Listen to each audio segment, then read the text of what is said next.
Olá! Vocês não sabem o prazer que é estar de volta. Eu, Caio Garcia, Eu, Fabiana Moto, e nós somos a equipe do podcast Envelhecendo. O podcast que, dá mais vida, pros seus... anos. Aí, agora deu certo. Então, pessoal, a gente deu uma paradinha aí, um período de hiato. Foi um período até que... Mini férias. Férias só daqui, viu? Porque a gente trabalhou pra esse intervalo, né? Ave Maria. E aí, a gente, inclusive, deu uma mudadinha na vinheta. Mudamos de casa. Mudamos de casa, inclusive olha quantas casas de lá atrás. Nossa, eu adoro São Paulo, olha isso, incrível. Estamos muito paulistanos. Exato. Essa temporada, né? Demais. Então a gente vai aproveitar agora, a gente vai dar um cortezinho para vocês terem tempo de preparar o computador, o celular, para seguir a gente em algumas redes sociais que a gente vai comentar com vocês. Então o Diógenes vai soltar pra gente a vinheta e corre lá para poder fazer isso, porque a vinheta tem o quê? Uns 6 segundos? É. Tem que ser rápido, hein? Beleza?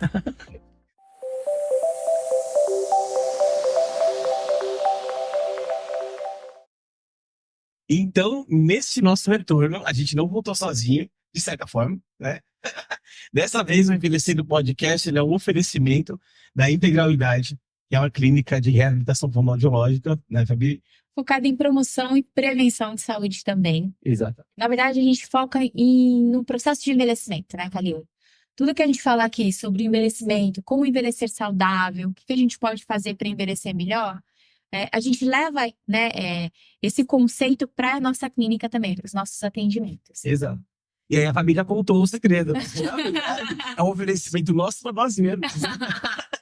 Tem spoiler. Exatamente. A Integralidade é uma iniciativa que a gente teve por perceber que muitas vezes as pessoas elas precisam tanto de informação, muito mais do que reabilitação em si, e a gente pensou numa forma diferente de fazer isso, né? Estimular mais a independência, a autonomia, e aí, inclusive, o podcast Envelhecendo, ele é um dos ramos da nossa atuação na clínica, inclusive, porque é a parte de educação e saúde. Porque muito mais importante do que você reabilitar ou você tratar, é você prevenir. A ideia é completamente essa, tá? E aí a gente sente muita falta também, né, desse olhar mais para o envelhecimento. A gente pensa muito na parte estética, mas o quanto a gente pensou em planejar esse envelhecimento e envelhecer bem. Então, por isso a gente está colocando em prática tudo que a gente traz para vocês, que a gente vê que é importante para esse envelhecimento, a gente oferece aqui na clínica. Então, a gente vai desde atendimentos, né, para reabilitação, mas também atendimentos de estimulação cognitiva, orientação para a família, orientação para cuidadores, e também fazemos muitas palestras, muitas aulas. Exato. Né, Pode conversa. A gente tem alguns parceiros de outras áreas também com relatas, quando tem a necessidade. A gente também tem parceiros para discutir os casos, acompanhar. Enfim, tem uma infinidade de coisas que vocês podem acompanhar lá no nosso Instagram. Vai aparecer ali para vocês seguirem, tá? E lá a gente vai postando algumas coisas de vez em quando. A gente mexe mais aqui no podcast, no Instagram do podcast. Mas vamos ficar mais ativo lá também, né? Vamos Vamos tentar. Então, vai lá, segue lá e a gente segue nosso papo. Mas, Calil, e o que a gente planejou para esse retorno? Então, você ficou me bombardeando com um monte de coisa no Instagram. O tempo todo mandando um monte de imagens, de e-mails e tudo mais sobre envelhecimento, sobre os processos de envelhecimento, né? E a gente tinha visto algumas coisas que problematizavam um pouco algumas situações e outras que mostravam o processo de envelhecimento. Então, nada melhor para a gente retornar a nossa conversa do que voltar falando sobre o processo de envelhecimento. E como a gente constrói esse processo de envelhecimento saudável e ativo? Como que a gente faz? A gente constrói ele a partir de uma certa idade? Então, quando eu atinjo a idade, né, de uma pessoa idosa, que eu vou começar a construir. Então, eu acho que é muito importante a gente falar sobre isso. Uhum. Na verdade, essa saúde, esse envelhecimento ativo, a gente constrói desde a infância, né? Desde quando na verdade, a gente está sendo formado na barriga da nossa mãe, a gente já está construindo isso. Porque a cada ano que passa, você envelhece. Ou a cada momento, a gente está envelhecendo. Então, o quanto é importante a gente pensar nisso desde o início. Então, como que eu vou construir uma velhice mais saudável? Exato. Essa é uma coisa que a gente sempre traz, né? A gente sempre conversa sobre isso, que envelhecer é viver porque você está envelhecendo, então a gente tem que pensar desde já. E aí a Fabi teve uma brilhante ideia, ela encontrou um artigo muito legal. Ele é lá da Ásia. Que vai falar sobre o quanto a influência, né, da infância para o envelhecimento cerebral. E o quanto isso pode ser, né, pode agravar o seu envelhecimento sendo associado a alguma doença. Então, é um artigo super legal, eu achei muito interessante. Bem interessante. E ele corrobora bem com aquele pensamento que a gente tem às vezes, assim, que você fala, poxa, se eu tivesse nascido numa família muito rica, minha vida seria diferente. Sabe? Se eu tivesse nascido na Europa, minha vida seria diferente. Que não necessariamente, né? Uhum. Porque, na verdade, assim, o que esse artigo ele tá falando, né? Sobre esse impacto desses primeiros anos na vida, na nossa vida, no cérebro. Então, por exemplo, crianças que sofreram agentes estressantes muito fortes, então, desnutrição, sofreram algum tipo de abuso, elas vão ter um amadurecimento cerebral muito mais rápido. Então, isso vai fazer com que, né, porque é uma forma de uma proteção do cérebro de sobrevivência. Então, para ela sobreviver àquela situação de risco, o cérebro ele amadurece para ele poder tomar as decisões de forma mais Rápida, né? Você tem exato. um cérebro de sobrevivência. Como se estivesse sempre em alerta. É. Então, no início da vida, isso vai ser importante para ele se manter vivo. Mas o cérebro infantil ele não está preparado para esse amadurecimento rápido. A gente vê assim, o artigo, por exemplo, o nome do artigo é A Influência das Adversidades na Primeira Infância, na conexão estrutural e funcional no cérebro através dessa infância da pessoa, né? Então, falando um pouco desse artigo, que explica um pouco mais sobre isso que a Fabi está falando, a Fabi colocou em linhas gerais para vocês entenderem um pouco melhor. É um artigo extremamente difícil, que ela me falou assim, vamos falar sobre ele amanhã? E me mandou um artigo de 17 páginas. E aí, eu fiquei lá lendo e tentando entender tudo que estava sendo dito ali, mas, de maneira geral, é isso. Quanto que é o impacto no primeiro momento, quando você está em formação, ou quando você nasce, no momento perinatal, pós-natal, o quanto que isso impacta no seu desenvolvimento e na forma como o seu cérebro funciona diante das adversidades gerais, inclusive aos estímulos que você tem do mundo, mesmo que eles não sejam estímulos nocivos, né? Então, o que mostra, assim, que um fator de risco, que já é conhecido, né? Que o fator de risco para problemas comportamentais e emocionais, eles podem gerar alguns problemas ao longo da sua vida. Alguns desses riscos a gente já conhece, como, por exemplo, uma criança que nasce prematura, a gente já prevê que vai acontecer alguma coisa no desenvolvimento dela. Mas agora eles estão com uma nova linha de pesquisa, onde estão tentando perceber quais alterações do ambiente podem mudar estruturalmente o seu cérebro, fazendo ele dar algumas respostas específicas, né? Então, por exemplo, alguns tipos de adversidades que podem acontecer na vida dessa criança. Então, assim, uma família com menos renda, por exemplo, isso impacta, porque a qualidade de vida deles é um pouco diferente. Uma coisa que é importante lembrar, esse artigo é um artigo asiático. Então, uma família pobre da Ásia não é como a do Brasil, que não é como a dos Estados Unidos, então a gente tem que respeitar o corte social, né? Em relação aos estudos, né? Quando a gente vai falar de artigo, eu acho que é isso. A gente tem que entender o contexto que esse estudo foi desenvolvido. A gente vai ver o efeito, né? De acordo com uma causa, né? O que isso, né, trouxe de efeito, mas não podemos nunca tirar contexto geral que esse estudo foi feito. Então, Exato. é importante ressaltar. Não é porque para essa pessoa é dessa forma que para todo brasileiro vai ser também, é um pouco diferente. Apesar de ter algumas coisas que são correlatas, né? Então, por exemplo, uma família que é disfuncional, então aquela família que não tem uma boa estrutura, que a mãe passa muito nervoso durante a gravidez, isso não é da minha boca que está saindo daqui, mas está escrito, tá? A saúde mental materna, pré-natal, a fragilidade da saúde física da mãe, tudo isso geram alterações no feto, que depois de um tempo, eles estão fazendo agora estudos com ressonância magnética e tudo mais, com o RN nascido, recém-nascido. Na hora que ele nasce, eles já fazem aquele estudo, né, nos primeiros meses dele, nas primeiras semanas já fazem, e aí eles mapeiam o cérebro dele para ver o tipo de alteração que pode acontecer comparado com uma criança que teve um ambiente muito mais saudável para viver. E aí eles estão vendo que algumas estruturas do cérebro, que eu nem vou entrar nesse assunto, né? Não vou entrar nesse mérito, mas algumas estruturas são mais desenvolvidas. Então essas crianças têm uma tendência a viver muito mais em alerta, sabe? Então são crianças que são mais ansiosas, são crianças que têm medo. E uma coisa que era muito interessante, que eles falam, quanto que a gente tem uma área no cérebro que é o sistema límbico, que ele controla nossas emoções. E ele também tem uma ligação legal com a memória, né? Porque você pode saber, tudo que você gostou muito, odiou muito, fica preso na memória, né? E essas crianças têm uma memória mais aguçada para coisas ruins. Porque é aquele que a gente falou no início, né? O cérebro está preparado para sobreviver. Então, é como se eles sempre estivessem em alerta, né? Esse estado de ansiedade é como se eu estivesse pronto para uma fuga, se eu estivesse pronto para uma luta. Então, é como se essas crianças elas já estivessem sempre em prontidão para algo. E aí, a memória ruim, ela também protege. É uma defesa de sobrevivência. Porque aí você grava que aquilo que é ruim, eu não vou repetir, ou vou evitar. Então, é por isso que essa memória ela vai ficando mais evidente. Exato. Por esse mecanismo de defesa do próprio corpo, do cérebro. Exato. E aí, essas crianças, por uma questão de proteção, o cérebro delas se desenvolve mais rápido do que de outras crianças que têm um ambiente mais confortável. Né? Porque ela precisa logo estar pronta. É igual um animal que nasce na floresta, um animal que nasce dentro da casa da gente, né? Mas se a gente fizesse uma reflexão, se a gente pegasse duas crianças da mesma faixa etária, de bairros diferentes, daqui da cidade de São Paulo, o comportamento, o jeito que elas lidam com com uma situação é muito diferente. Sim. Pela vivência de vida, né? Uma que talvez viva num bairro mais nobre da cidade de São Paulo, ela vai ter muito mais comportamento infantil, porque ela não precisou se preparar. Exato.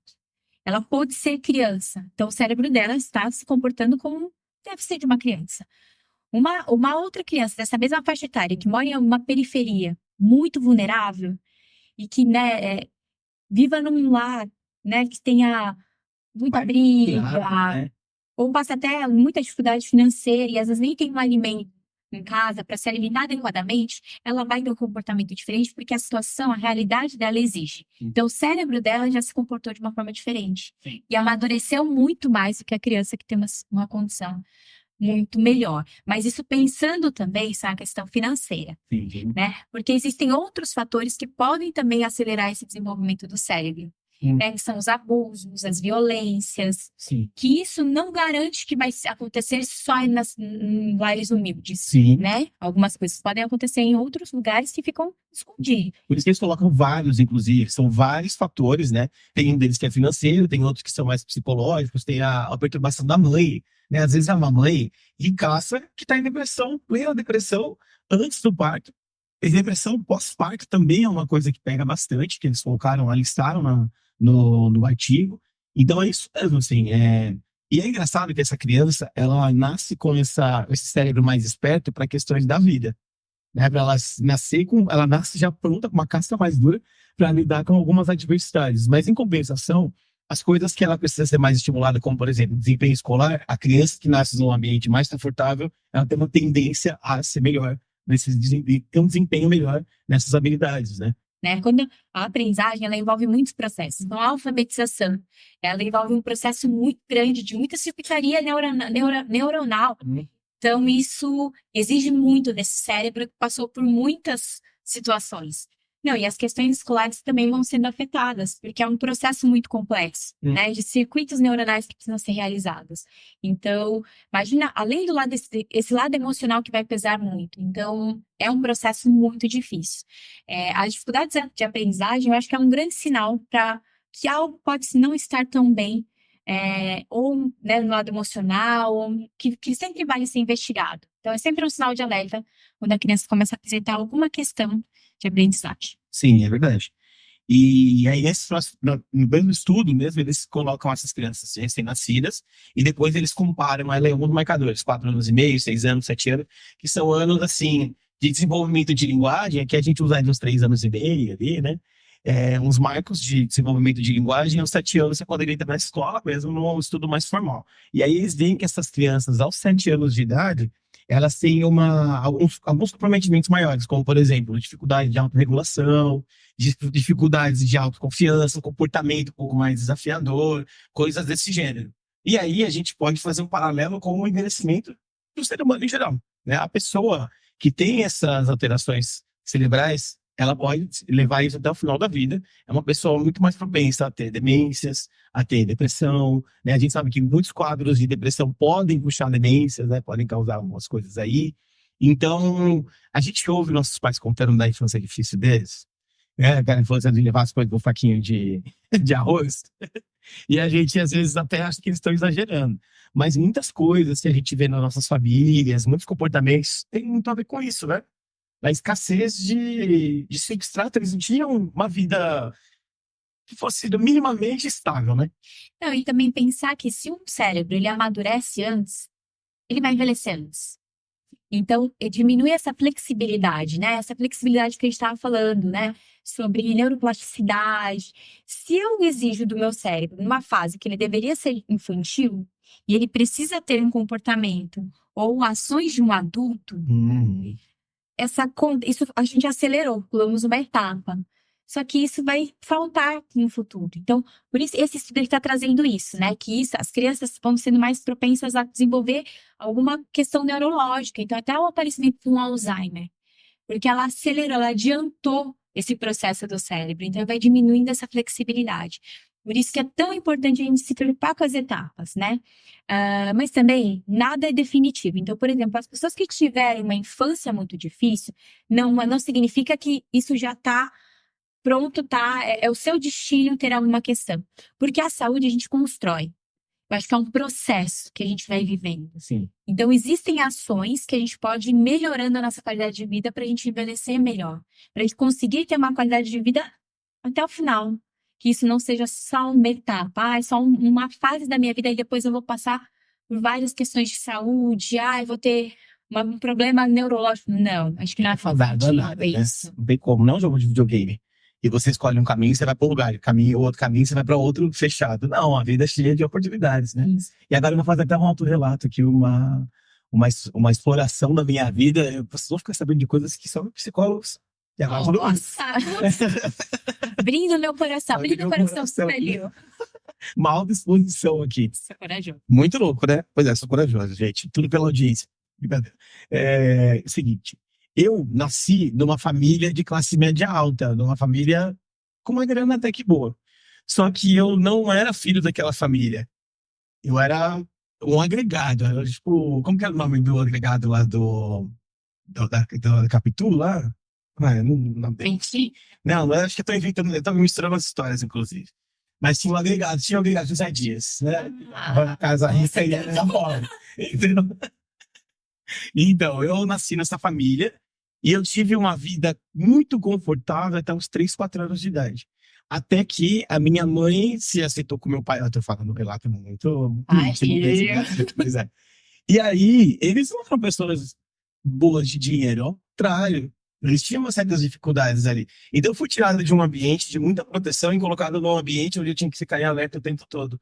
E aí, hoje em dia, o fato de eu ser uma pessoa que, quando eu entro em qualquer lugar, eu entro aqui, eu olho para todos os lugares, penso nas saídas de emergência, penso em tudo. Eu sou uma pessoa muito ansiosa nesse sentido.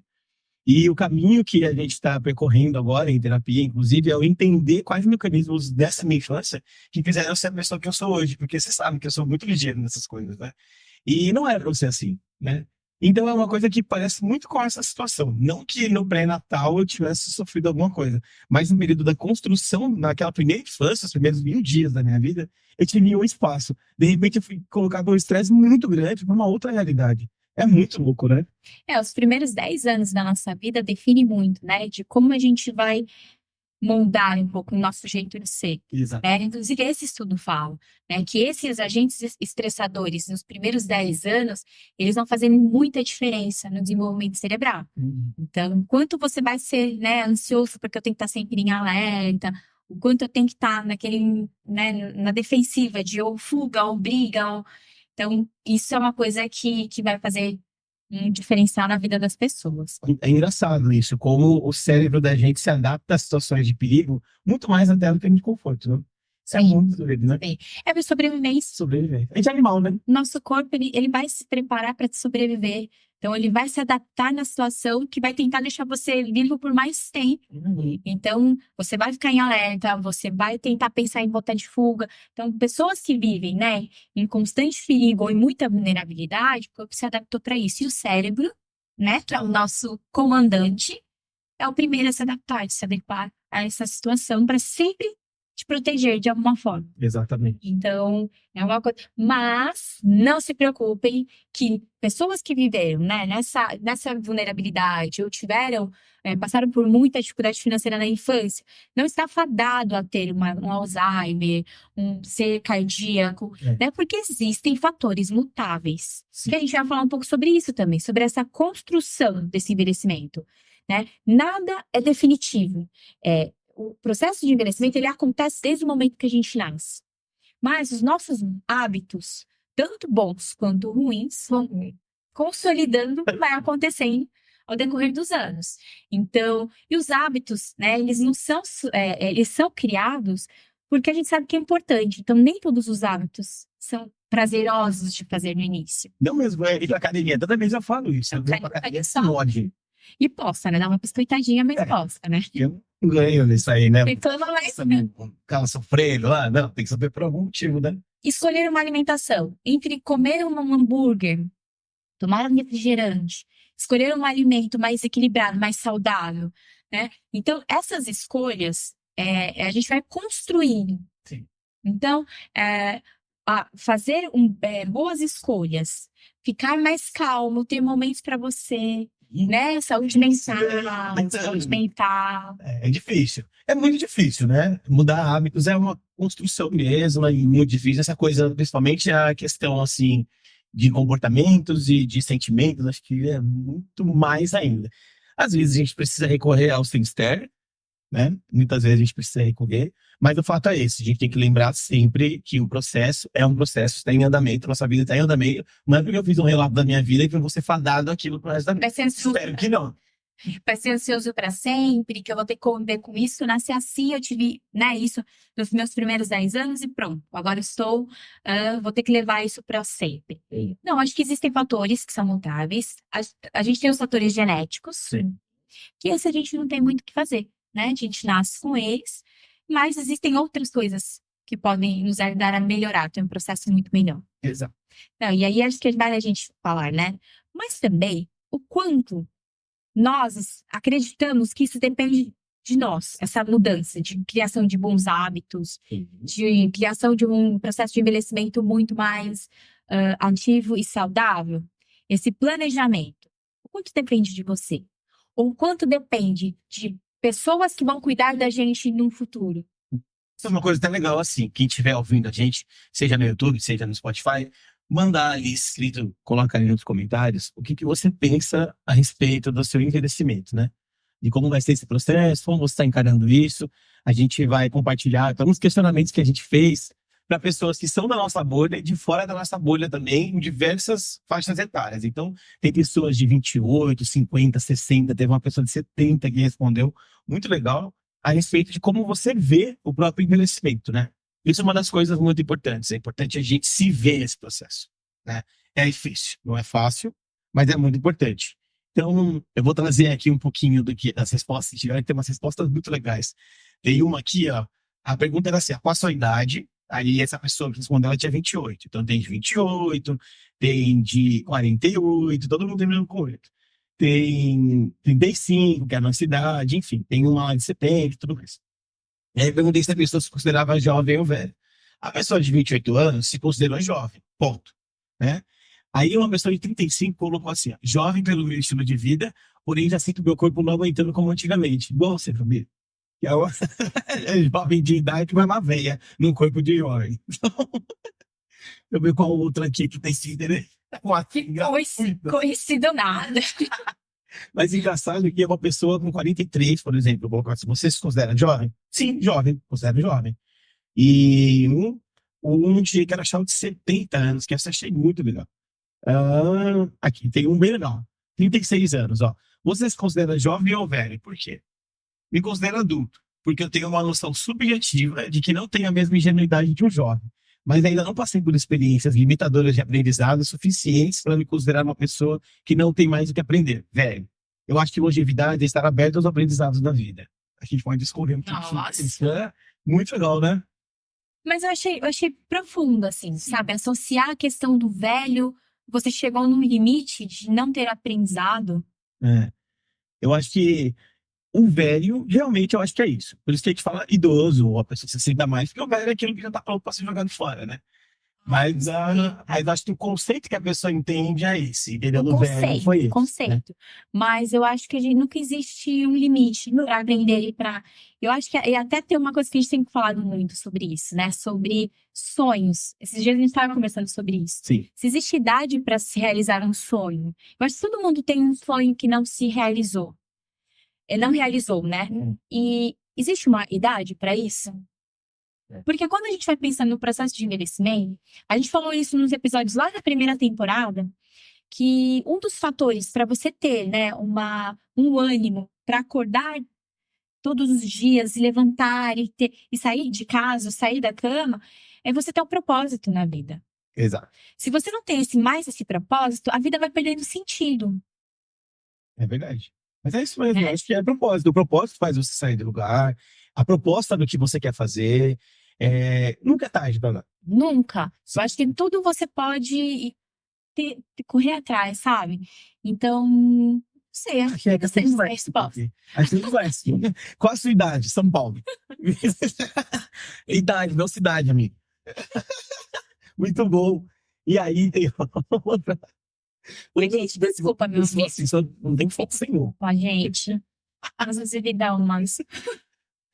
E aí tem uma outra pergunta que a gente fez sobre o planejamento do envelhecimento. Se você planeja o seu envelhecimento e como você acredita que será. Muitas pessoas colocaram que sim, que planeja e espera estar aposentado no lugar calmo sem poluição. Não vai estar em São Paulo você, né? Não vai ter jeito. Tem uma pessoa de 64 anos aqui que colocou aqui. Você acredita que será... Olha esse, pesado. Vou entrar agora numa zona muito, muito... Como diria, né, a Freitas lá qual que é o nome? Do Engenharize, é uma zona cinzenta aqui. A pessoa fala que se ela planeja envelhecimento, como ela acredita que será? Ela fala que se ficar muito ruim, ela prefere por conta própria. Ai, que Pesado, né? Pesadíssimo. Pesado. Gente, calma, dá tempo de você planejar. dá mesmo. Né? Acho que nunca é tarde pra gente planejar. Exato. Sempre tá em tempo, né? Mas comece. O importante é começar. O difícil é começar. Exato. Então vamos tentando pegar aquilo que tá mais, né, te atrapalhando nesse momento. É uma alimentação, é a atividade física, é o financeiro. Comece devagar, mas sempre comece. Acho que é o mais importante. Saia da sua zona de conforto. Exato. A gente vai construindo isso aos poucos. Né? Parar também com essa ansiedade de querer começar hoje e amanhã já tá com a coisa pronta. A gente precisa ter um processo. É um processo, gente. Processo. Existem etapas. Sabe, se a gente nunca tentar e nunca começar também, esse processo nunca sai do lugar. Exatamente. Mas Tem que o movimento está acontecendo, né? calma, gente. Calma que dá pra planejar. Ainda tem tempo. Ninguém precisa morrer por causa disso. É. Já vai matar a gente. Não precisa adiantar esse processo. Dá para tomar suas atitudes ali no tempo adequado para cada uma delas. E eu acho que é super legal, né? É por isso que a gente quer trazer esse podcast. Pra gente falar sobre isso, que ainda tá em tempo. Quais são os passos que eu preciso fazer? Por onde eu posso começar? E a gente quer trazer informação. O primeiro ponto, acho que a informação ela é libertadora. Se você sabe, né, os benefícios de comer alguma coisa ou de fazer uma atividade física, talvez isso vai te estimulando mais. Ou como que eu vou correndo atrás dos meus direitos, onde eu posso procurar. Rede de apoio. Porque a pessoa pensa, se eu não estiver bem, eu prefiro morrer. Mas às vezes você tem uma boa rede de apoio e a sua vida ela está numa nova fase. Pode não ser a mesma fase como é quando você é jovem, que você está circulando para lá e para cá, mas a sua vida ela é feliz e saudável para você. A gente já cansou de ver paciente nosso que está numa situação na cama bem complicada e a pessoa é feliz, ela gosta de viver, ela faz questão de viver e é isso, sabe? Acho Porque que tudo é uma perspectiva. perspectiva. Não é, você às vezes entendo tudo, você não consegue encontrar a felicidade ou enxergar a felicidade. Então é uma perspectiva. É como você encara as situações e como você encara aquilo que você está vivendo. Então nada está perdido, tudo existe uma solução. Exatamente. A vida é isso, a gente fica a vida inteira procurando saídas para várias coisas. Né? É isso, já está acostumado, fica tranquilo. E aí tem uma outra coisa que a gente entrou aqui. Como você acredita que será o mundo quando você for idoso? Essa é uma coisa que passa muito pela minha cabeça, sabe? Porque eu penso nas coisas que eu posso fazer por mim, mas o mundo está tão difícil, no 35 já está tão difícil. Mas eu vejo que as pessoas, assim, elas têm uma ideia, vai variando. Tem gente que acha que vai ser muito difícil de enfrentar, tem gente que acha que vai ser mais tecnológico e vai ter dificuldade para acompanhar. Isso eu acho que é uma verdade. Eu acho que o mundo ele vai estar muito tecnológico, até que a gente está vivendo muito uma era de inteligências artificiais e me preocupa. Sim. Porque aquilo pode se tornar uma coisa que não é, e como é que a gente vai ter esse controle? E também acho que o mundo não está preparado para a quantidade de pessoas idosas que Que vai estar aí já, né? Já tá chegando aí. Isso é uma das coisas que me chama a atenção. Sim, tem uma resposta aqui que eu acho que era muito cirúrgica e certinha. O mundo vai ser quente e com muitos idosos. Vai ser, tipo assim, Mad Max da terceira idade, assim, vai ser muito bom. Tem uma outra aqui, deixa eu ver aqui. Deixa eu ver. Perdi aqui agora. O pessoal tá com uma perspectiva ruim do mundo no futuro. E realmente a perspectiva não é das melhores, né? Mas que vai ser quente, cheio de idosos, vai ser mesmo. E aí tem um outro que a gente entrou também, a questão dos filhos, para saber quem tinha filhos ali e como as pessoas viam essa questão do filho, qual o papel do filho na sua vida, 60 anos ou mais, 80 anos ou mais. Eu acho que é uma coisa muito polêmica para nossa geração, isso, bastante polêmica. Porque nossos pais tiveram filhos, graças a eles a gente está. Mas nós não estamos tendo filhos. Você teve, mas eu não vou ter, por exemplo. Mas eu acho que também tá além, Calil. A gente já teve situações que a gente atendeu pacientes em que o pai não foi presente. Sim. E aí entra nessa discussão, né? Sobre o cuidado. Eu acho que isso é uma coisa muito polêmica, né? Você ter filhos, contando que esses filhos vão cuidar de você na velhice, Gente, vamos dar tirar, vai dar assim. é algo que a gente tem que pensar. Na verdade, é muito sobre questão de valores, né? Sim. A gente vê até hoje, uma geração antes da nossa, que a gente vê desses filhos que cuidam dos pais, mas não cuidam, ou né, terceirizam o cuidado. E a gente, não sei, é uma coisa difícil da gente falar daquilo que é certo ou errado. Acho que são relações familiares, mas também são muito ligados a valores, assim, né? O que é um cuidado para uma pessoa, o que é um carinho, o que é uma demonstração de amor. Então, é muito É pessoal, muito né? relativo, né? Exatamente, é muito É relativo. um assunto que é legal, talvez, de a gente conversar, trazer pessoas que tiveram esse papel de filho e foram cuidadores. Eu acho que isso é uma coisa legal para a gente conversar. E de cuidadores também, né? Que são contratados para isso. Eu acho que é um assunto legal para a gente trazer no episódio. Eu Falarmos só sobre isso. Sim, com certeza. Nada a gente não dá nem ponto sem mão. E aqui tem duas respostas que eu gosto muito, que é aqui assim, qual o papel que você acredita dos seus filhos, do seu envelhecimento, e a pessoa colocou.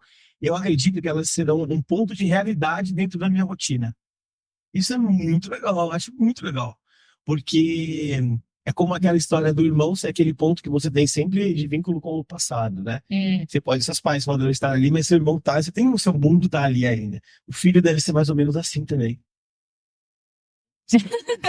Mas é isso. Tem um outro que é muito legal aqui. O papel que eles acreditam no filho é que vai ser um papel de longevidade, de motivação, esperança, de parceria e cuidado mútuo.